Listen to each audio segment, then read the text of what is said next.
We left off after exploring the subclasses. And now we're gonna tie everything together with this last part of the crunch of Humblewood. There are some new backgrounds. No, thank you. No, thank you. No, thank you. No, thank you. By the way, the snack was very good. It was actually a continuation.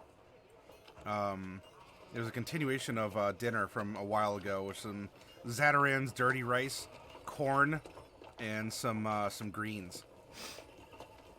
And I put a little sriracha on it. Oh, good stuff. Anyway. You were once... so, I'm sorry. The first of the backgrounds is the Bandit Defector. Oh, James, you still here from the raid? Oh, thank you very much, James. If you have any questions or... Hey, I mean, you can just watch how we operate. You know, who's this dude? You know, it says keep on trooping, huh?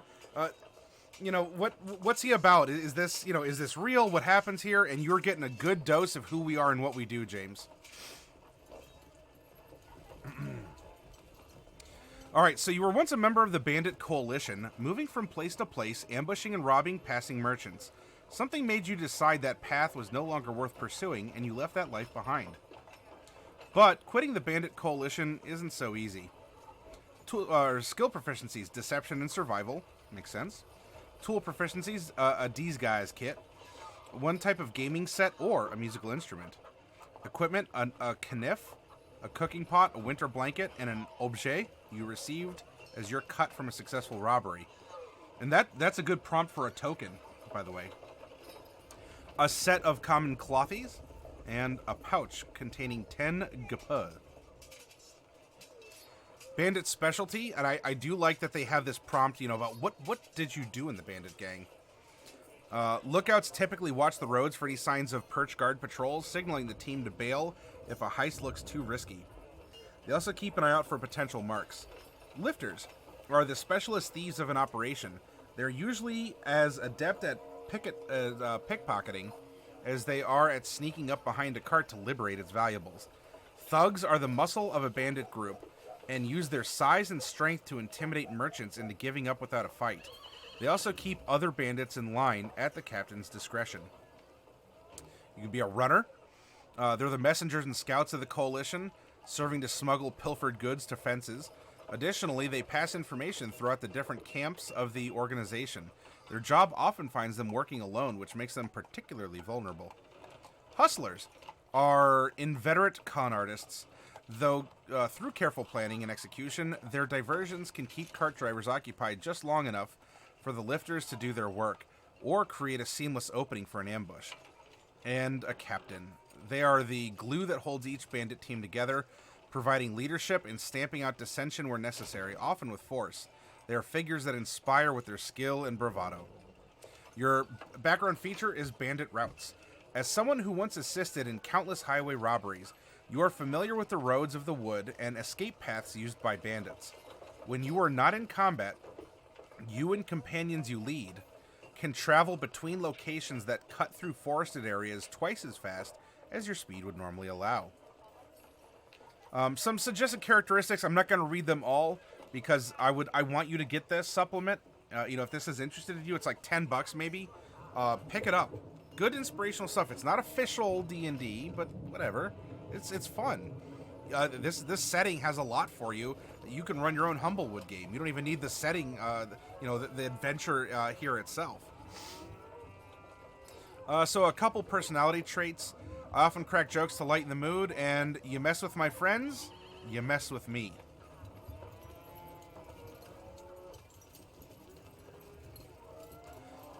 Yeah, it's good even out of the setting. I agree, Old Port. Absolutely.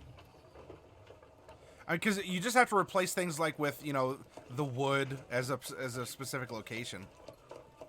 What is a bandit's or a former bandit's ideal? Compassion. The struggle between humble folk and bird folk will only lead to more bloodshed. It needs to stop somewhere. Because remember, something changed. Your heart grew 3 sizes that day.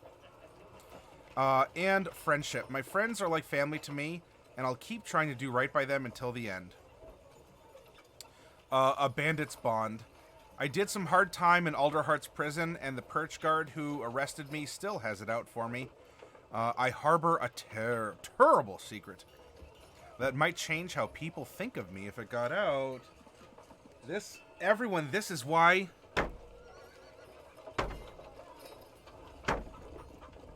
It's coming. Ba-doom. Ba-doom. It's actually just the remaining bit of my not unsweetened, but my no sugar tea. It's sweet tea. It's not true sweet tea, so I'm sorry, O'Sheeps. But this is what I'll be sipping on here on the back end of the broadcast. You have to do some streaming? All right, Nix. Yeah. And hey, if you wanted, you can put a link to your stream on our Discord, Nix. Only slightly. But look, O'Sheeps, if this was real sweet tea, I couldn't have a cookie later. And I want the taste of tea, but I want an actual cookie.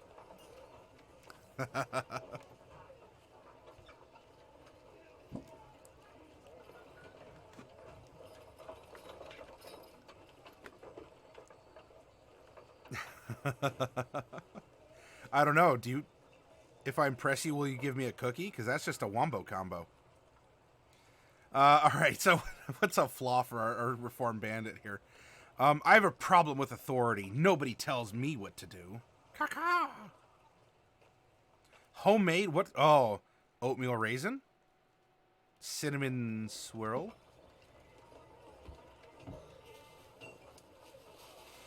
You could also be grounded. Despite the inherent vertical aspects of birdfolk culture, you have always felt safer and more at peace with your feet firmly planted on the soil. You are practical and level-headed, but due to your different perspective on the world, other birdfolk see you as quirky or unsettling. Your unique insight allows you to connect with the humble folk who live under the forest canopy in ways perch-dwelling birdfolk cannot.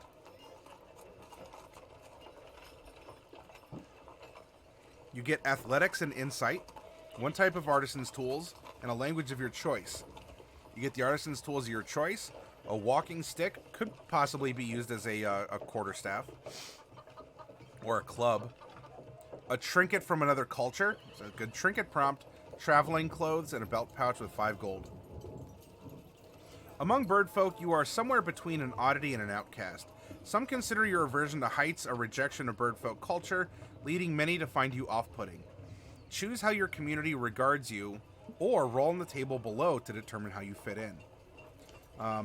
So, I'm not welcome back in my home perch. I have found a new community on the forest floor. Find another path as your background feature.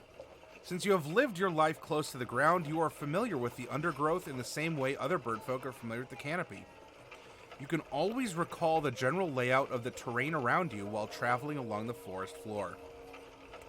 If your path is ever blocked by an obstacle that requires you to climb or otherwise gain height to circumvent it, you can always find a way around so long as such a path exists. Additionally, you are adept at finding shelter in the wood while traveling, and can usually locate a suitable safe shelter, a cave, tree hollow, or a bramble thicket, somewhere on the forest floor for you and up to 5 other creatures. Here's some characteristics. I always second guess my choices, right? We're a bird folk, but we live on the ground. But we have friends on the ground. I manufacture difficult situations to prove my abilities. Ooh. Uh-oh, that negative attention. I manufacture difficult situations to prove my abilities.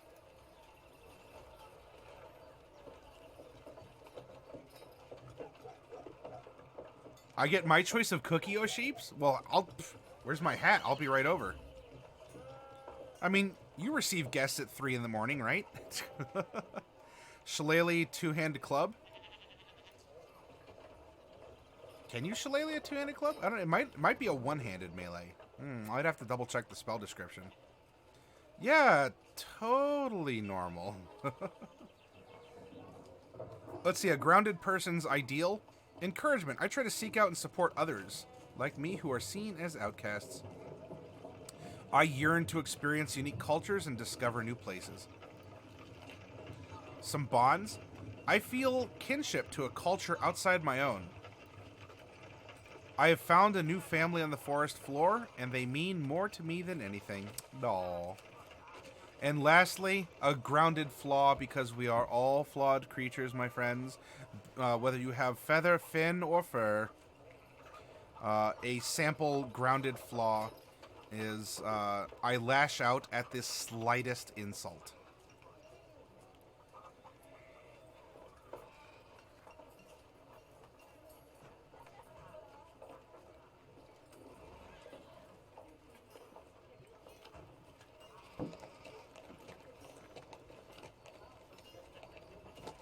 S'mores cookies?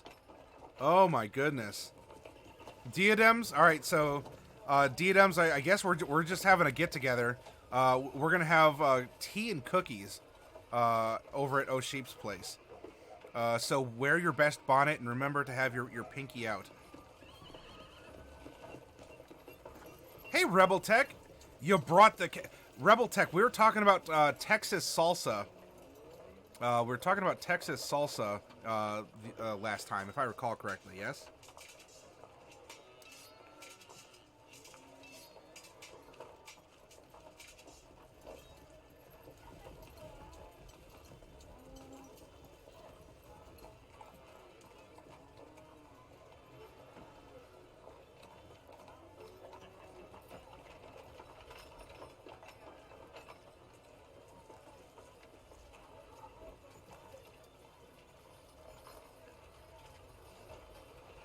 Ah, so real salsa then.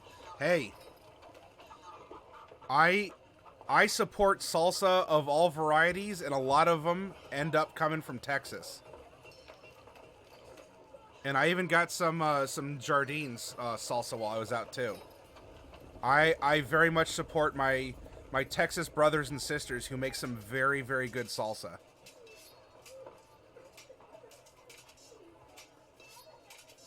Well, we were talking.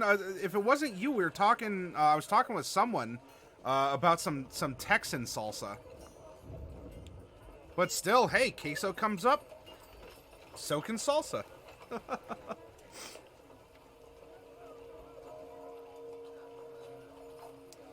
All right. So if we're not grounded, maybe we're wind touched.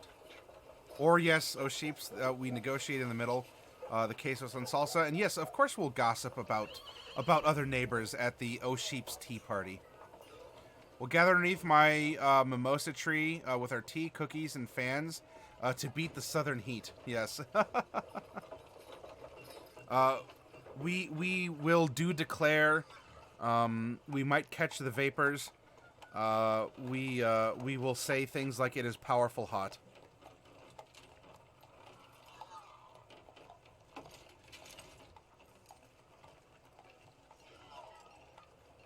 Hey, you know what? Even if you're going to go back into it, Rebel, I sincerely appreciate you taking a minute to come here and say hi.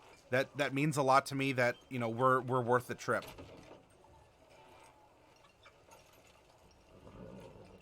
That sounds good, Fallon. If you find that recipe, I'd love to take a gander at it. Oh, we'll definitely bless people's hearts. Fallon, you know it. Exclaim about our lands. Hey. A dulcet piperata.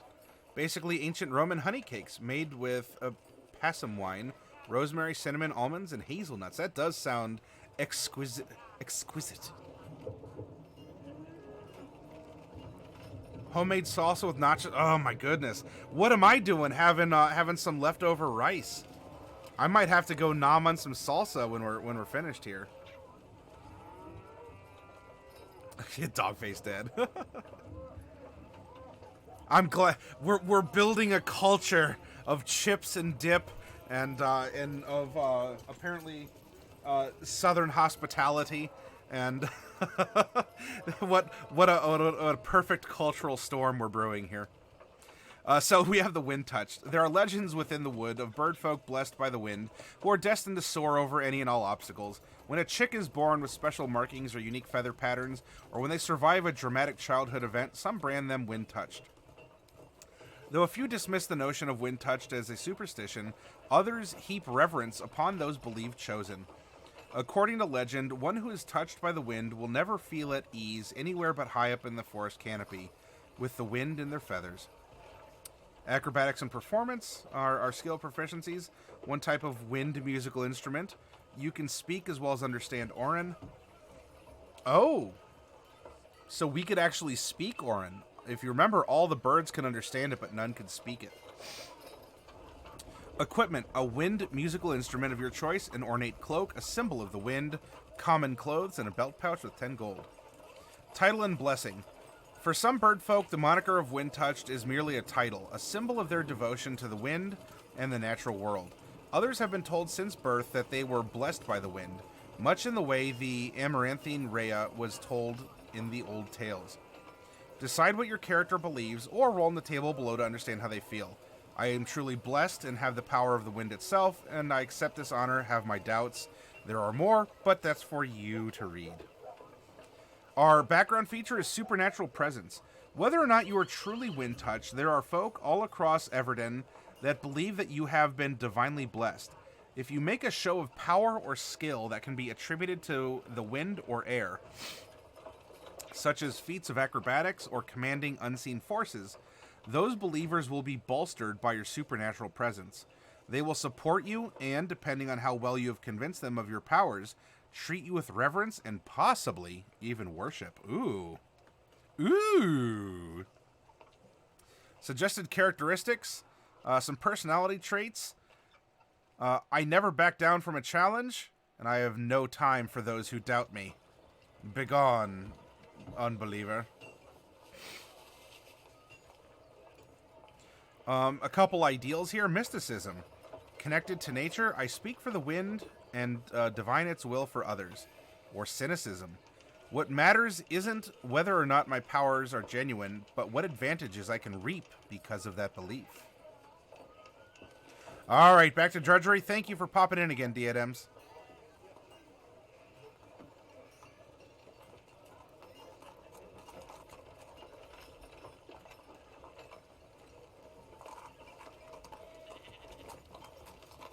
Oldport says the recipe was actually pulled from Nero's residence in Pompeii, and the recipe's from 60 AD. Oh wow, that's an old timey recipe for sure.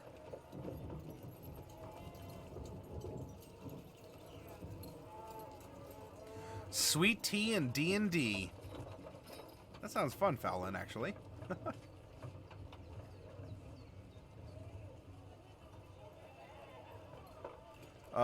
I was catching up in chat here. Rebel, I'm not sure I can go back into it tonight. Character's very psychotic. I'm writing a journal. It's kind of a dive through a crumbling mental psyche, and it got deeper than I figured when I started. Scared the ever-living crap out of myself with what was coming out of my brain. Hey, that's the power of roleplay, huh? X-Cat is here and says meow. Alright, X-Cat. I'll see your meow and I'll raise you a cat butt.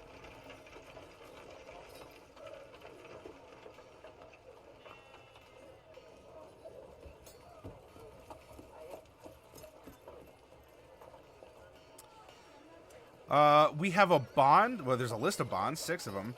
I am one with the wind. Personal relationships are fleeting. Or, I'm estranged from my parents who don't believe in my blessing. And lastly, what could be a flaw of this character? I blindly trust in the power of my blessing, and I expect nothing less than reverence from the common people.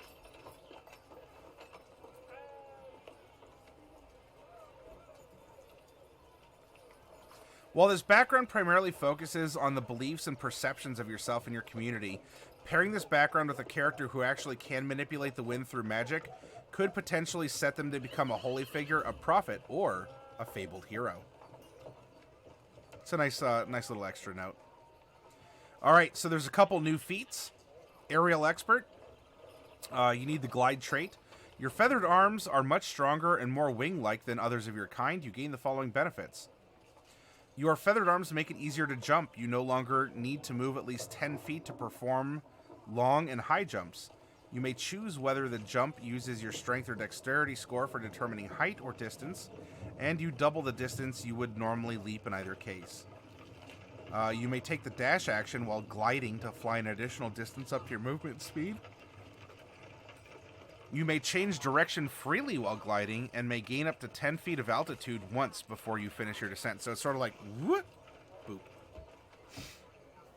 Bandit Cunning. Your time as a bandit has granted you a sense for danger and made you skilled at sizing up opponents. You gain the following benefits. When you are asked to make a saving throw, you may spend your reaction to add your intelligence modifier as an additional bonus to the saving throw. You cannot use this ability again until you have completed a long rest. During combat, you can use your action to make an intelligence investigation check against any creature you have seen fight. As long as you succeed against a DC of 10 plus their challenge rating, you can learn one useful fact of your choice about the target's combat abilities. Damage resistance or immunity, condition immunity. A special ability possessed by the creature that either does damage or prevents damage. One option under their attack, legendary, or reaction options, or a special sense they possess. A heavy glider. You were either born with great strength or trained hard to allow yourself to glide under circumstances most would find impossible. You gain the following benefits. You may glide while holding a heavy weapon and wearing heavy armor as long as you aren't encumbered. You may choose to land your glide in a space occupied by a hostile creature that is large or smaller. If you do, you may roll an opposed strength check against the creature.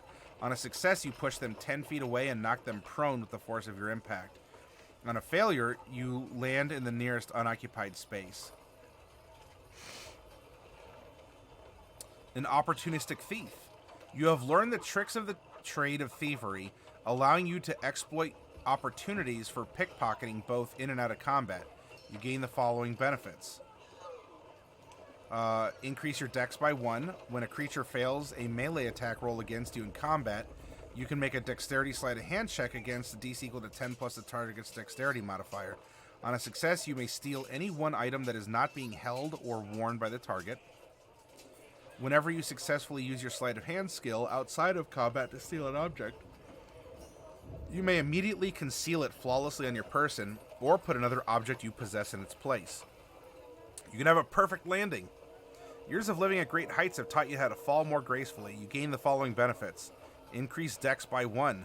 Reduce the damage die from the fall damage from a d6 to a d4.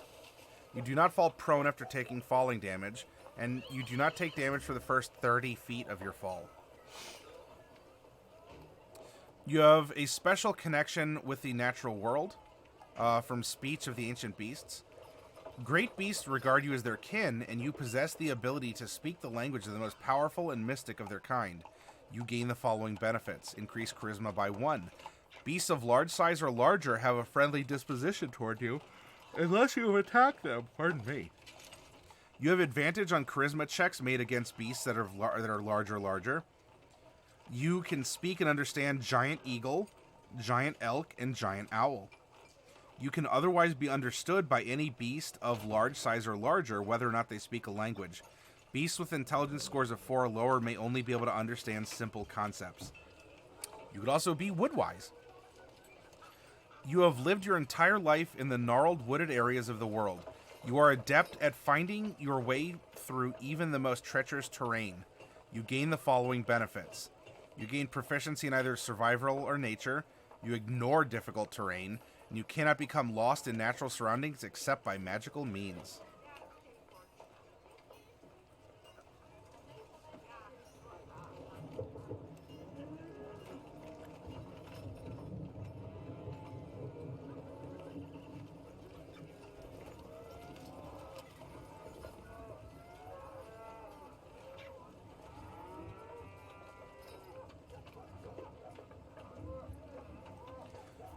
Catching up in chat, old recipes, Dogface is talking like Austin Powers.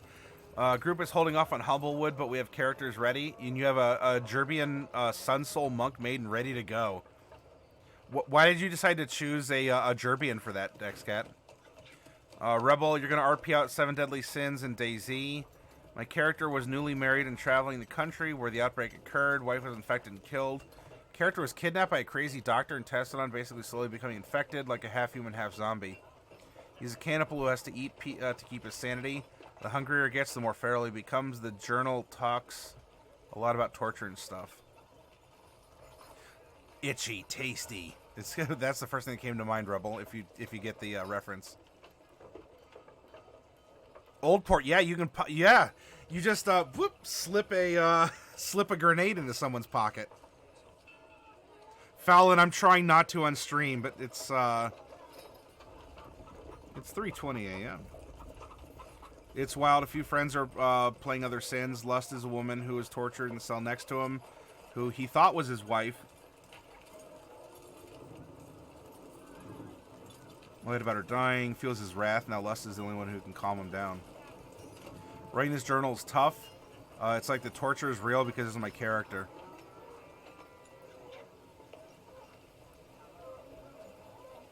Gerbine, you chose them because they have hops.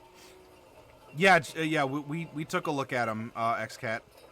Gerbines are, hey, let me help. Hey, did you know this? Hey, can I touch this? Hey, let me do something. Hey, every 6 seconds, hey, aid, hey, aid, hey, aid, hey, aid. If you're not aiding every 6 seconds of your existence, you are not playing a Gerbine correctly. Alright, so we have some new spells. The following spells list show which spells can be cast by characters of each class. So, I mean, here's this, but let's take a look at the actual spells. Well, hey is one syllable. I mean, it could go ook. Ook. Ook. Oh, so you're taking these characters and you're putting them into you're putting them into Forgotten Realms, even. Ah, did a portal open up between Humblewood and Toril? Ambush Prey. Let's see. This is a 2nd level illusion. Channel primal predatory energies to perfectly conceal your presence in order to surprise your target. You become invisible for the spell's duration, granting advantage on all dex stealth checks to remain hidden. Invisibility will last for the duration of the spell, which is an hour. However, moving 5 feet or more from your position when you cast the spell will end the effect. As long as you remain invisible, the first attack you make against any target who is unaware of your presence deals an additional 1d6 points of damage. This attack ends the spell. And then you can increase the extra damage. Ooh. That would... And that's an illusion spell. An arcane trickster would absolutely take advantage of that. All right, O'Sheeps, have a great night. Thank you for hanging out, and I hope that you really enjoy your gacha pulls.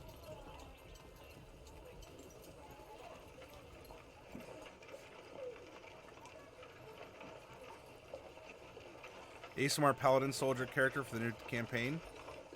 Oh, good. Hey, yeah, you're being really active. That's awesome. That is awesome, Rebel Tech.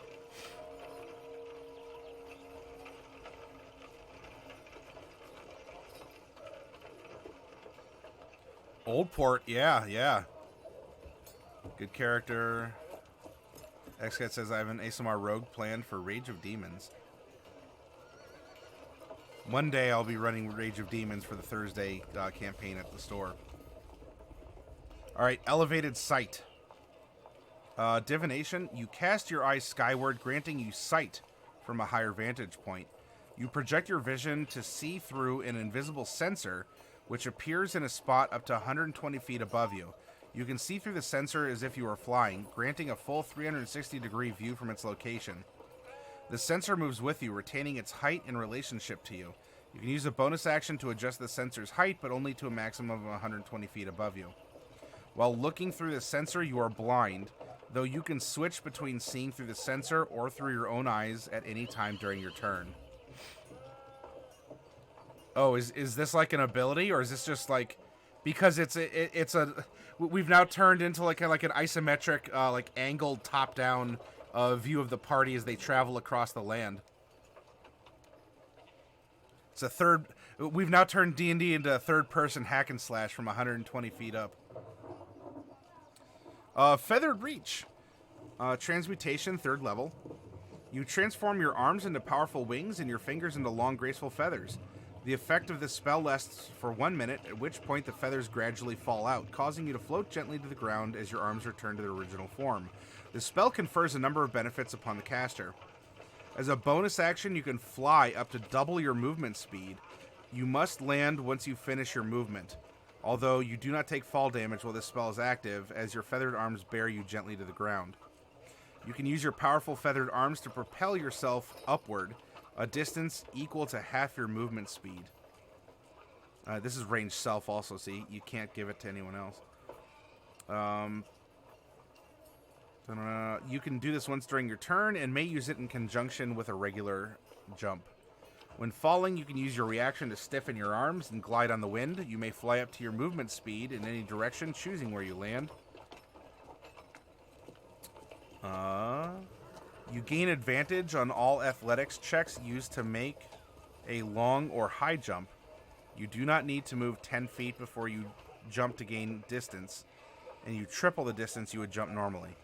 In order to benefit from this spell, your hands must be free of shields and heavy weapons, and you cannot be encumbered. The Globe of Twilight.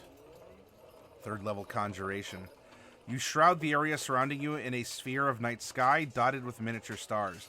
The twilight conceals your allies, but clearly illuminates your enemies. The area affected by this spell is lightly obscured by magical shadow, within which small constellations softly twinkle. Aside from these stars, only light produced by a spell of 3rd level or higher can properly illuminate any area inside the sphere. Non-magical light does not function inside the sphere, and all other forms of magical radiance can only produce dim light in a 5-foot space.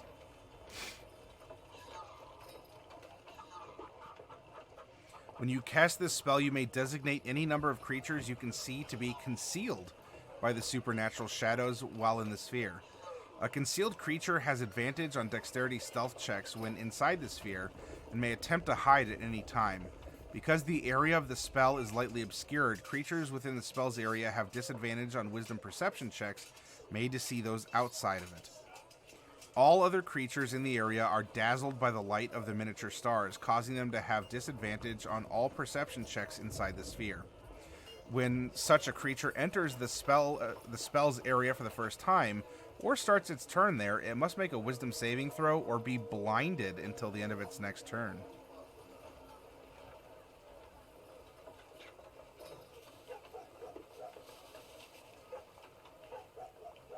A Gust Barrier. You spread your arms wide. This is an evocation cantrip. You spread your arms wide, allowing yourself to become enveloped by the air around you. Until the end of your next turn, any ranged attack made against you is done with disadvantage. That's pretty cool. Melee attackers who successfully hit you must make a Constitution saving throw against your spell save DC. On a failure, the attacker is flung away from you 10 feet and is knocked prone. That's a really good cantrip. I really like that cantrip.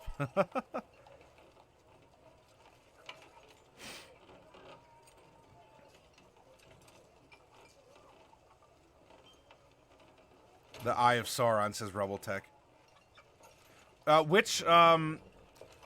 What is Warding Wind in? Is that similar? The cantrip beats out the level 2 elemental evil spell. Oh, the one you were talking about, Warding Wind?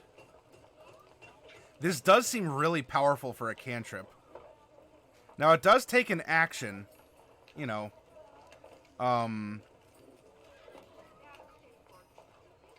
It's, you know, so in an action, you could take, you could take sort of a defensive position, which would grant all attacks disadvantage against you, and it also grants you advantage on dex saves. Or you could cast Gust Barrier, which makes ranged attacks, including magical and non-magical, have disadvantage. And if a melee attacker does hit you with a normal attack, they have to make a con saving throw. Otherwise, they're flung 10 feet and knocked prone. That is really big. This is a very powerful cantrip.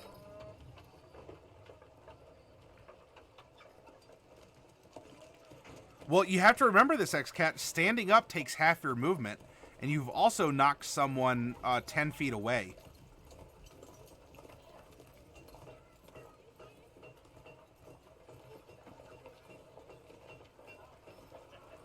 I mean, is this a game-breaking spell? Not necessarily, because it is consuming. It is consuming an action. So you're not, you know, you're kind of removing yourself from combat while being in combat. I don't think it's necessarily broken. It's certainly powerful for a cantrip, in my opinion. But this is first blush. Who knows? Maybe I'll come around and see the light. Invoke the Amaranthine. Ooh, nice long cast on that one. You call upon the power of an Amaranthine to grant yourself insight into the great rhythm that moves all things. When you cast this spell, roll 2d20s and record what you rolled. For each die, choose either attack roll, skill check, or saving throw. You can choose each option multiple times. For the next 24 hours, you may substitute any roll of an ally or enemy you can see within 60 feet with one of the recorded numbers that matches the type of roll you wish to replace. The target still adds any relevant modifiers to this number, but otherwise treat the substituted numbers as the number they rolled. To do this, you must spend a reaction to present your holy symbol and invoke the name of the Amaranthine whose energies you called upon. You can do this any time after the skill check, saving throw, or attack has been rolled, but before the outcome of the event has been determined. The spell ends after 24 hours have passed or when both dice have been expended.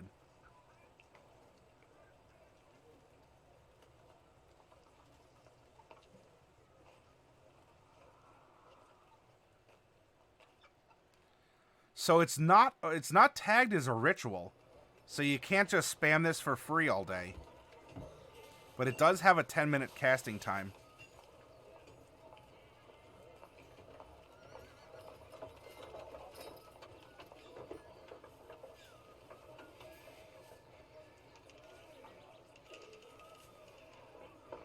The limit would be the slots that you have available, Old Port.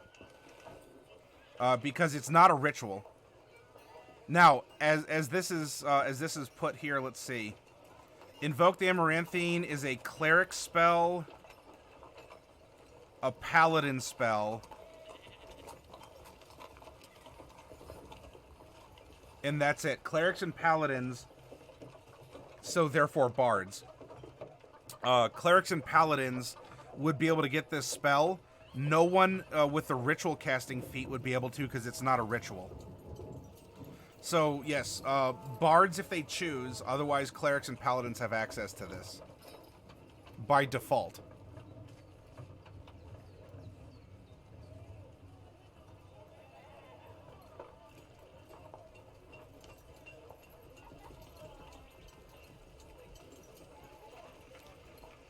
Shape plants.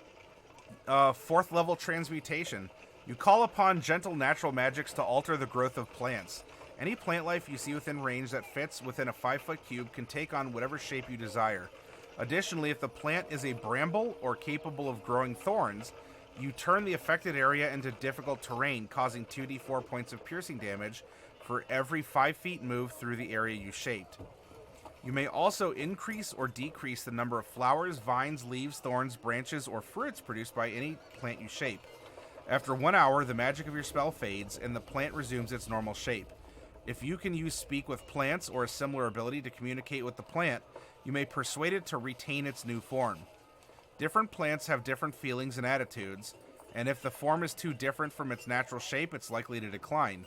If the plant accepts, at the GM's discretion, it will retain the form you've sculpted it into, in which case the effect becomes permanent. You can increase this here. When you cast a spell using a spell slot above 4th level, the size of the cube of plant life you can affect increases by an additional 5 feet for every slot above 4th.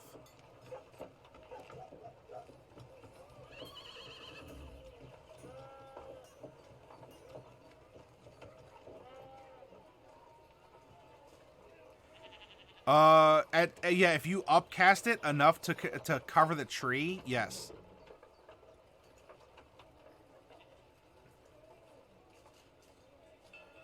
You can also make some topiaries. You can make a vegetative wall.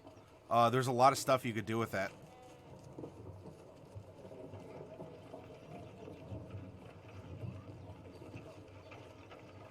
You can use it to get like a cover, you know, grow like almost like a living ghillie suit over you or something. That could be interesting. Spiny Shield, level 1 Abjuration. An ethereal barrier of spikes made of magical force interposes itself between you and an attacker. Until your next turn, when you are hit by a melee attack, the barrier reduces the damage you are dealt by 2d4 and deals the same amount of piercing damage back to the attacker. The shield is ineffective against ranged attackers, but still provides a +2 bonus to AC, treat as half cover, against them for the duration. So it lasts for 1 round. It casts. It takes a reaction to cast the spell, and for 1 round you have this spiny shield up. And this is a good caveat to note for the spell. Specifically, you're treating this as half cover, meaning if you have a character with sharpshooter or some other way that there is no penalty for cover, it would appear that the magic AC bonus would not apply.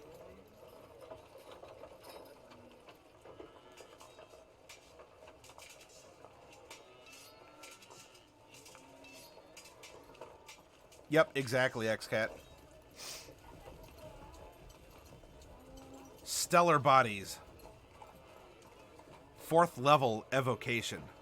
You create 2 small stars that orbit you.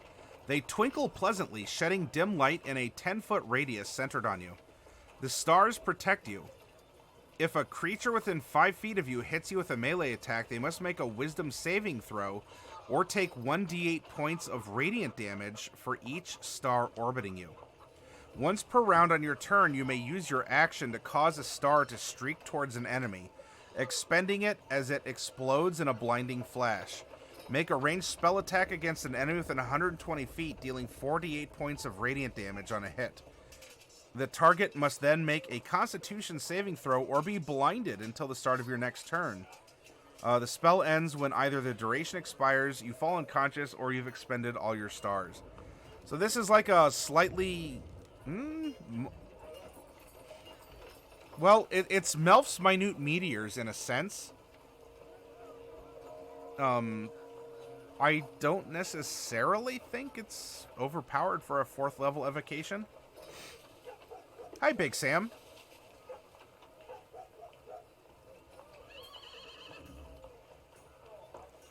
And you only get 2 stars also. And it's a ranged spell attack, so you could miss. You can create additional stars with an upcast. I don't think that's bad. Yeah, I don't think that's bad. Yeah, no concentration. You cast it, and for the next minute, they'll float around you until you decide to do something with them. Now, if you don't cast them, they're going to turn into a very expensive light spell that lasts you 1 minute. Veil of Dusk. 1 bonus action. 1st level Abjuration. Concentration up to 10 minutes. You incant towards a creature, cloaking them in a shadowy veil of darkness and silence. The target gains a +1 bonus to their armor class and rolls stealth checks with advantage for the duration of the spell.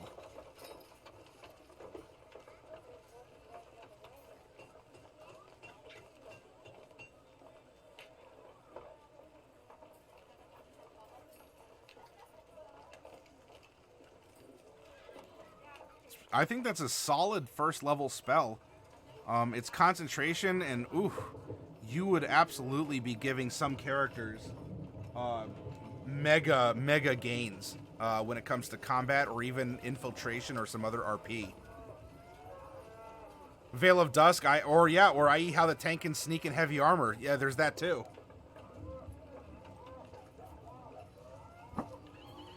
You stuff their full plate armor with a bunch of magical feathers so it stops clanking.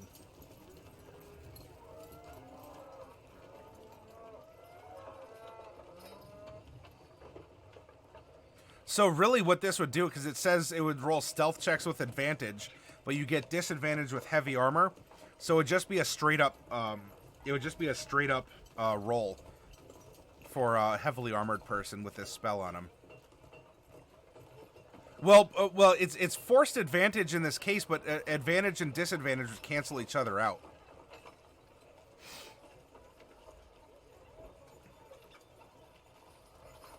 So that knight in shining armor just gets sort of a matte finish sprayed on them, so they're not as shiny, and get some of these dusky feathers stuffed in their between their plates to stop clanking as loudly.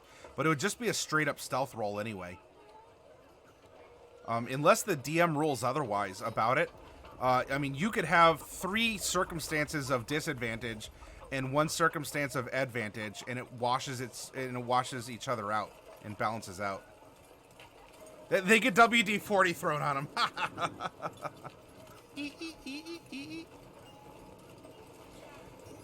This next section I'm not going to get into because this is fluff. It's excellent fluff, wonderful world development. Might give you some good ideas for a pantheon of your own. I want you to, if you're going to get it, hey, read through it because it's good to understand the setting, and it's good if you need some inspiration. But there's nothing really mechanical here besides, okay, here's the chart. That said, they do have the grave domain listed here, so in Forge. So they are getting just a little tiptoe outside the core rulebooks. But still, with Titan, then you could just use your own supplement for Knight, if not the Grave. And same for the Forge, you could just have this be Knowledge.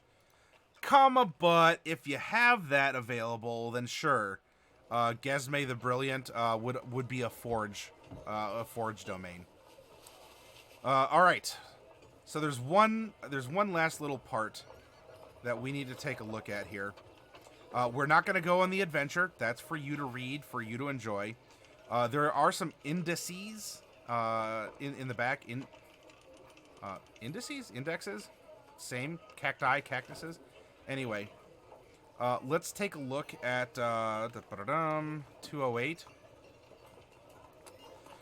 Here are some quick references if you need to create an NPC. Turning an NPC into Birdfolk by making the following changes to its base stat block. These rules can be used to further customize the generic Birdfolk NPCs included in the book. So you would go to the monster manual, and I gotta check something real quick.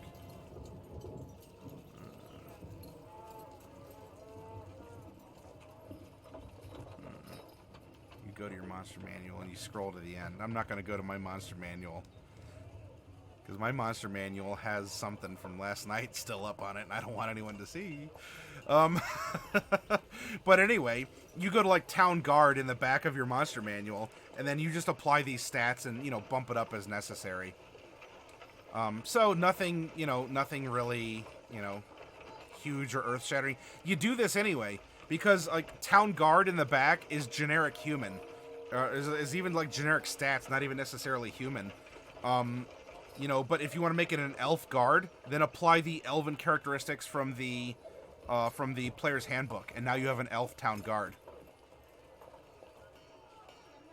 But Maddie, there are now town guards outside the walls of Baldur's Gate. I don't know if I get the reference though, XCat.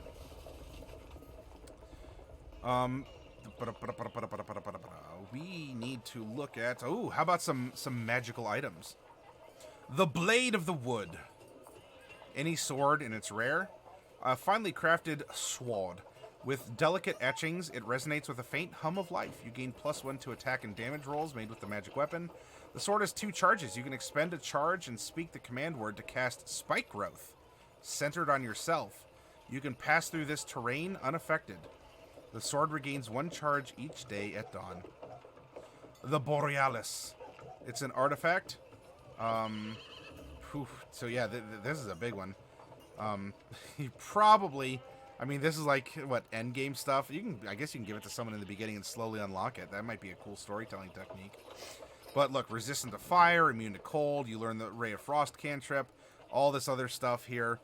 Big artifact, could be fun to read. I want to look at other, Blade of the Wood. Like, artifacts are cool. But artifacts are what they are. They're just that one shot. Yeah, they're very singularly powerful. But something like Blade of the Wood, I personally find a lot more fascinating because it is less powerful but more broad in application. And so I love thinking about all the things that I can do with it there. Feathered Helm is rare.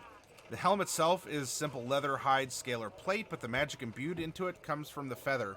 The birdfolk races of Humblewood consider the giving of a feather to be one of the highest honors one can bestow, and it represents an eternal bond or deep appreciation. The helm has 3 charges that, while wearing it, you can use to activate its abilities. The helm has different properties based on the race of the birdfolk who gifted you the feather. Hideous Laughter, Bless, or Aid, Detect Thoughts. So it's based on the birdfolk race that gave it to you. That's very interesting. You can charge to cast a random first level spell from the sorcerer spell list, and then roll a d20. And then, a little bit of wild magic infused into that in a bit, or in a way. You can use a charge to cast Hunter's Mark, or 2 to cast Magic Weapon, or Divine Favor, or 2 charges with Pass Without Trace. And then it gains a random amount of charges every day at dawn. Whether you're playing through the Humblewood adventure or playing your own campaign in the wood, look for organic relationships between a character and the races of birdfolk. If one stands out, use that to decide what type of feather is offered to the player in this helm. Additionally, a player whose character is a birdfolk may want to make this gift themselves. Make sure to create a narrative bond between this character and who they share the feather with. The gift of a feather is not like something which should be given lightly. The Necronomicon Ex Corvus, this is another artifact, with all kinds of stuff that I'm not going to read. I mean, I'm not going to read out loud. I'll read it. There's certainly, it does a lot of stuff here. This is probably also supporting why the Corvum seem to have a bit of a bad reputation amongst the people in Humblewood.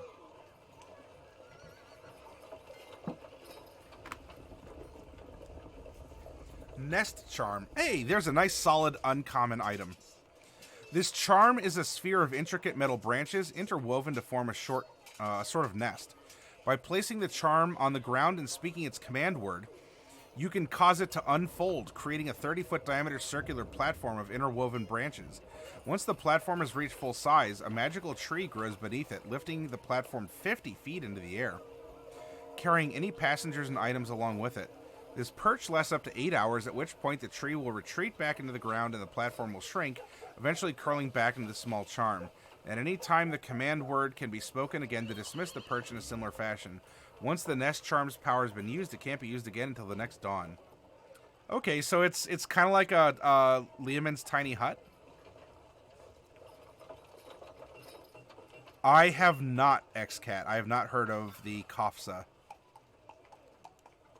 I don't know if it's like Handy Tower, but it's kind of like a tiny hut.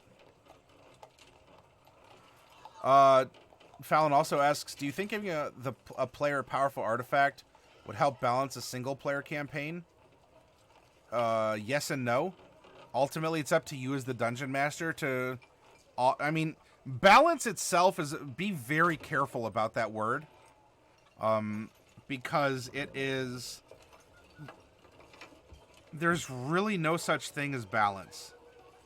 5th edition is not balanced as you would consider balance to exist in a machine or even on scales.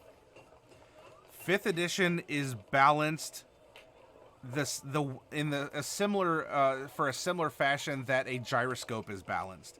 It continues to stay upright, and because everything is changing and spinning.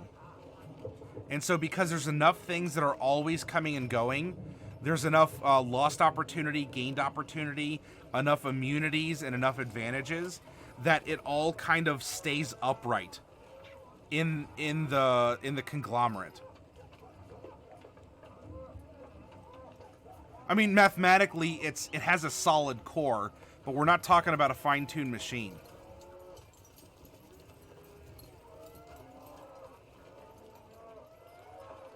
Oh, then I'm sorry, X-Cat. I've not poured through the book yet.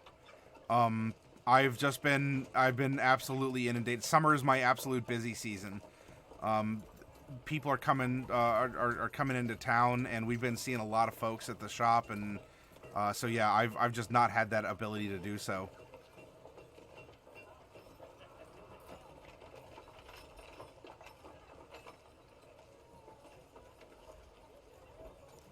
Not necessarily, Fallon. Have you thought about using minions?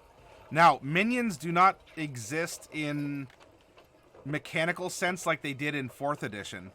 But minions are absolutely a wonderful thing. I use minions in last night's combat. Minions are an awesome thing to employ. I would suggest it. Also, Fallon, we did a workshop on running a single-player campaign. It's called The Curious Case of Velma Dilly Dilly. I would recommend it to you if you are interested in running a single-player campaign.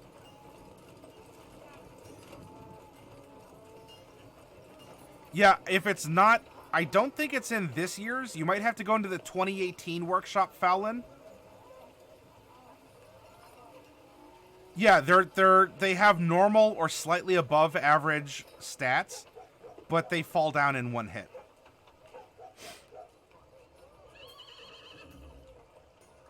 It's a brilliant concept. When minions were introduced in 4th edition, oh, I loved it. Minions were bread and butter in my combats. I loved them. Then again, hey, I liked 4th edition. I admit it. There, it's on camera. I've admitted it before. A red feather bow, a prized hunting weapon among mistral raptors. This bow is imbued with magic to help the wielder see their prey from afar. Gain a +1 bonus to attack and damage rolls. Bow has 3 charges. When you fire an arrow from this bow, you can speak the command word and use the charge to see through the arrow as a bonus action. You can see from the point your arrow lands as if you were there for 1 minute. If the arrow strikes a creature, you see what they see for the same duration. Interesting. Wing Crest Shield. Another uncommon item. While wielding this shield, you gain a +1 bonus to your AC. As an action, you can speak the command word to cast a Gust of Wind. That is out... Wait, is that one out of Xanathar's? No, that one might be in Player's Handbook. There's a wind-based cantrip in Xanathar's. Once the shield has been used to cast this spell, it can't be used to cast the spell again until the next dawn. Ah, so adorable. It's so adorable.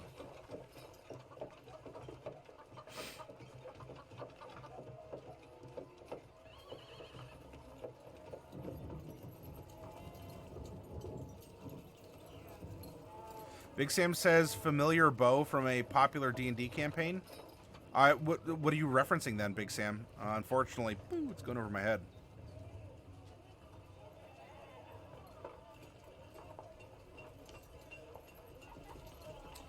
I'm not worried about random encounters. I mean, these are good to have, especially if you're going to run the campaign here. But this isn't really any sort of crunchy stat stuff. By the way, I've noticed there's this like little slime. Maybe this is what's in the story. But there's this little slime that is following this owl around, and I'm very curious about that. Swamp encounters. Dun, dun, dun, dun. What did they find? This helpful list to determine what a character might find when searching through a place in the wood, in an NPC's bag or the like. Oh, so kind of like trinkets, but not necessarily. Carefully cleaned and varnished mouse skull. A detailed onyx carving of a birdfolk skull. It's cold to the touch. A weathered parchment scroll which unfurls to reveal music inscribed in long faded ink. And there we go. We did it, everyone. We got through the crunch of Humblewood. Now, with this, we are going to make 4 Humblewood characters. We're going to make 4 Humblewood characters over the next 2 nights. And then let's investigate some Humblewood adventuring on Saturday to close out the week.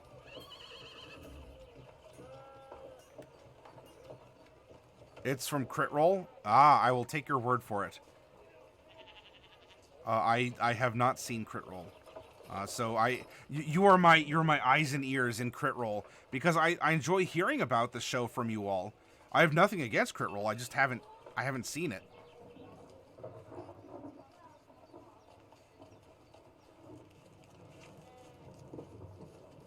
And XCat, yeah, the Strongholds book may have had rules for minions as well, especially because it does delve into greater, like, big combats.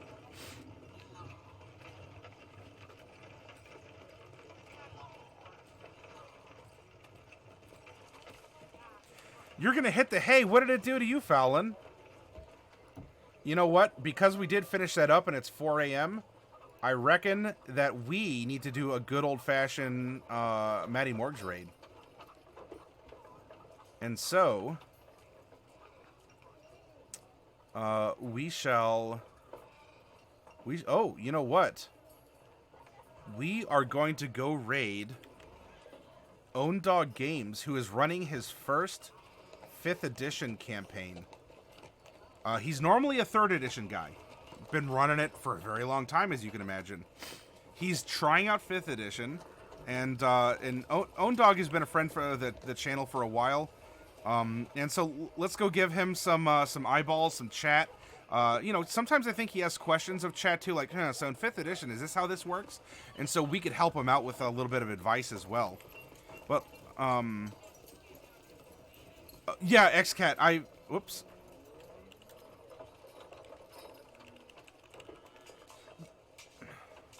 Oh, it's exclamation point. There we... No? Yes? Can I not raid? Whoa, hey, oh my. We have a special guest in the chat here, everyone. When did you sneak in here, sir? All right. Well, a quick plug, as I'm trying to raid. Oh, I was doing /R. I had Roll20 on my mind. Okay. You've been lurking a bit? Oh, sir. If you're, I know you're in the area, question mark, of TwitchCon, but I'll definitely be in San Diego for TwitchCon at the end of September. If you're around, I'd love to shake your hand and raise a beer with you or something along those lines. If you're busy, you're busy. I understand, but it'd be fun to do.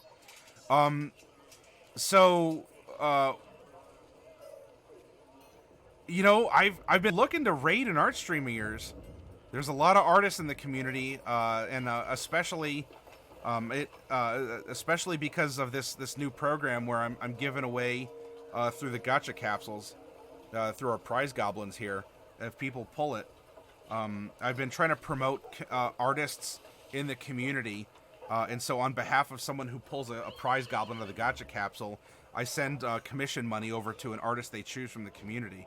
And I certainly want to support all my artists because, look, as I told you in your stream, my business relies on folks like you, who produce art, who, you know, get through the finagling and the art detail, or any of the technicalities or life circumstances that get in the way, and especially when it comes to pop culture. And so it's an awesome way to give back. So thank you for lurking. You will be at TwitchCon? Oh, you're about to stream? Well, yeah. Oh, Lee is an amazing guy. So I'll tell you what. I'm gonna hold off on Own Dog because we raid him at other times. Lee, if you're gonna go live, let me raid you, please. Let's come over and see what you do. Everyone. So, not only is he an awesome guy, he is a professional. I don't want to say comic artist because that feels like that kind of puts you. Well, pardon the pun, it paints you into a corner. You know, just a pop culture aficionado, illustrator, artist.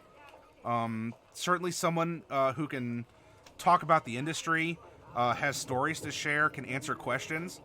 You're live now? Well, we're going to go raid you now then. All right, go do your thing. I'm going to see you in your channel in a minute then, okay? The industry stories? Oh, molto bene. Very good. Yeah. XCat? Yeah, so for people who have entries in Talent for Hire on the Discord, because XCat, remember, I reset that after the summer break, so anyone who had entries in there before, they were gone. If someone pulls a prize goblin out of the gacha pulls, now the golden goblin was a $60 commission, the silver's $40, and the bronze is $20. For whoever pulls the goblin, I tell them to go to Talent for Hire and select someone who has made a post, because then the person who pulled the prize would say, yeah, I'm interested in that style or that content or whatever. On their behalf, I would pay the artist and then you, as the artist and the person who pulled the prize goblin, would work on what does $20, $40, $60 get you. And it promotes art in the community. Everyone wins, right? The artist gets paid for work. The person receives a piece of art for their character or a cool weapon or something, and it promotes the gacha capsules, which in the long term are a kind of a slow burn way to continue to fuel the channel and to raise funds for it. Everyone wins. Everyone wins. Success is not a zero-sum game, everyone. All right, so let's go raid. Let's go raiding. You may already be a winner, Refry. We just have to confirm it by having you pull the proper gacha capsule. But of what's remaining, there's still 2 prize goblins, the $40 and the $20 prize goblin. Anything else? I think that's it. I will see you again tomorrow, and we're gonna build Humblewood characters. We're gonna build 2 using the resources out of this supplement. So let's go raid and have some fun. I'll be on Discord, and I'll see you tomorrow night, everyone. You all are absolutely amazing. It was awesome to meet you, and he's working on more Star Wars stuff. Sorry, I got distracted. Squirrels, bright objects, you know how it works. Peace.